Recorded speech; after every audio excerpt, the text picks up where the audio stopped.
বাংলাদেশকে একটা death valley, একটা মৃত্যু উপত্যকায় পরিণত করবে। আজকে ঢাকার বাইরে 53% বিদ্যুৎ নেই। আপনার মফস্বল গুলোতে মানুষ এই তপ্ত রৌদ্রের মধ্যে কাতরাচ্ছে। আপনার একটা মুরগিকে জবাই করলে যেভাবে ছটফট করে, বাংলাদেশের মানুষ এই ধরনের একটি গ্যাস চেম্বারের মধ্যে ছটফট করছে। আপনি তো এমনি 17-18 বছর এক ভয়ঙ্কর একদলীয় বাকশালের মধ্যে মানুষকে রেখেছেন। প্রধানমন্ত্রীর বাবার আদর্শ কি ছিল? সর্বশেষ সব দল বন্ধ করে একটি দল বাকশাল করা, সব সংবাদপত্র বন্ধ করে শুধু সরকারের গুণ কীর্তন করবে, তার জন্য 4টি সংবাদপত্র চালু রাখা। টেলিভিশন তো একটাই ছিল। সাংবাদিকরা চাকরি হারিয়েছে। বাইতুল মোকাররমের সামনে টুপি বিক্রি করত সাংবাদিকরা।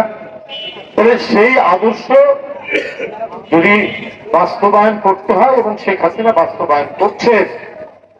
আপনি তো এমনি 17-18 বছর এক ভয়ঙ্কর একদলীয় বাকশালের মধ্যে মানুষকে রেখেছেন। আবার নেতা কর্মীদেরকে বলছেন তার পিতার আদর্শ অনুসরণ করতে। তাহলে ওটা যে আরো কত নির্মম, কত নিষ্ঠুর, কত ভয়ঙ্কর, কত বিপজ্জনক বাকশাল হবে, কত বিপজ্জনক। মানুষের কথা বলার স্বাধীনতা, বাকশাল মানেই তো মানুষের কথা বলার স্বাধীনতাকে স্তব্ধ করা, মানুষের ভাষাকে আটকে দেওয়া, সমস্ত গণতান্ত্রিক অধিকারকে হরণ করা। এইটাই তো, সেইটাই বাস্তবায়ন করতে তিনি বলছেন। এইটাই তার নীতি। এই কারণেই তিনি যে নির্বাচন করেন, সেই নির্বাচনে ভোটারদেরকে ভোট দিতে যেতে হয় না। তিনি যে পার্লামেন্ট করেন, সেই পার্লামেন্ট হচ্ছে একদলীয় পার্লামেন্ট। সেখানে সত্যিকার অর্থে বিরোধী দল নেই, সেখানে কোনো ডিবেট নেই। সেটা একটা এন্টারটেইনমেন্ট হাউস, একটা আমোদ প্রমোদের জায়গায় পরিণত হয়েছে পার্লামেন্ট। এই ব্যবস্থাটাকেই তিনি জারি রাখতে চাচ্ছেন। এই সরকারের নিপীড়ন, নির্যাতন, বারবার মামলা হামলায় নিপীড়িত হওয়া মানুষজন এবং ঢাকা মহানগর উত্তরের নেতা কর্মীরা, রাজনীতি মানেই যে হচ্ছে মানুষের পক্ষে থাকা, তাদের জন্য কাজ করা। এই যে ব্রত, এই ব্রত থেকে তারা সরে যায়নি, তাদের এই দায়িত্ব থেকে তারা কখনোই বিচ্যুত হয়নি। সেটা আমি বারবার লক্ষ্য করেছি।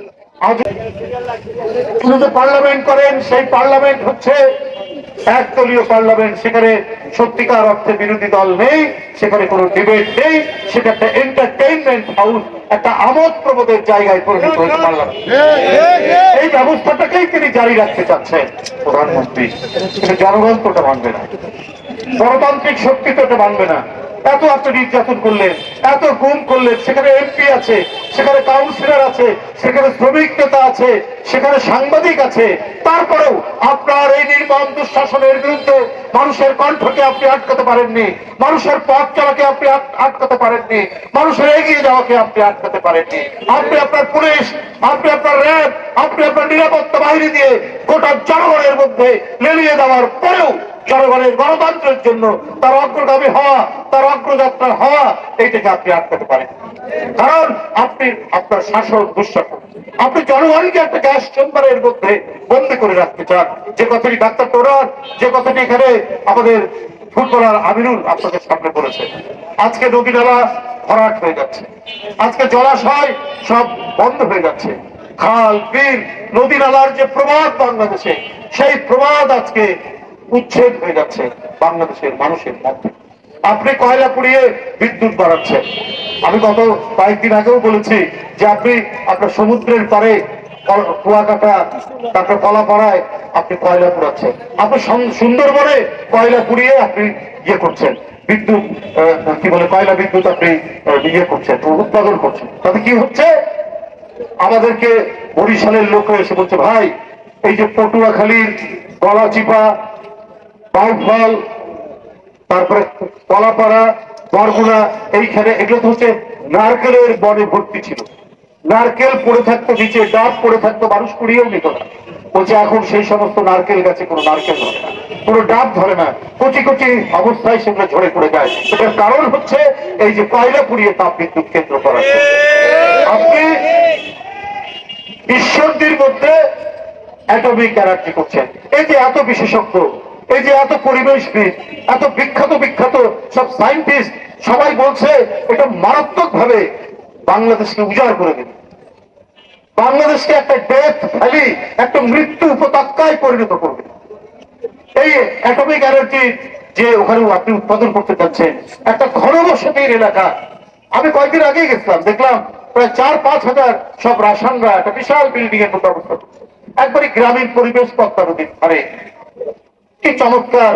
বন্যার সময় তার বন্যা চলে গেলে পরে সেই পলি মাটিতে কত উৎপাদন হতো, ধান, কত সবজি উৎপাদন হতো, সব বিলীন হয়ে যাচ্ছে। এবং যদি একটা লিক হয়, লাখ লাখ মানুষ, এই পাবনা কুষ্টিয়া এলাকার লাখ লাখ মানুষ তার জীবন সংকটের মধ্যে। শেখ হাসিনা কথা শোনেন না, শেখ হাসিনা এত যে মানুষ বলেন শোনেন না, উনি জনগণের সামনে একটা ধাঁধা তৈরি করে, আরে মেট্রো রেল, আরে আমি বাড়াচ্ছি, কি বলে বিদ্যুৎ বাড়াচ্ছি, এত যে বাড়াচ্ছেন। আজকে ঢাকার বাইরে 53% বিদ্যুৎ নেই। আপনার মফস্বল গুলোতে মানুষ এই তপ্ত রৌদ্রের মধ্যে কাতরাচ্ছে। আপনার একটা মুরগিকে জবাই করলে যেভাবে ছটপট করে, বাংলাদেশের মানুষ এই ধরনের একটি গ্যাস চেম্বারের মধ্যে ছটপট করছে। কোথায় গেল আপনার এত গোটা দেশকে বন জঙ্গল গাছপালা নদী নালা সব উজাড় করে দিয়ে আপনি এইখানে আপনার উন্নয়নের যে ভেলকিবাজি দেখাচ্ছে, কোথায় গেল সে?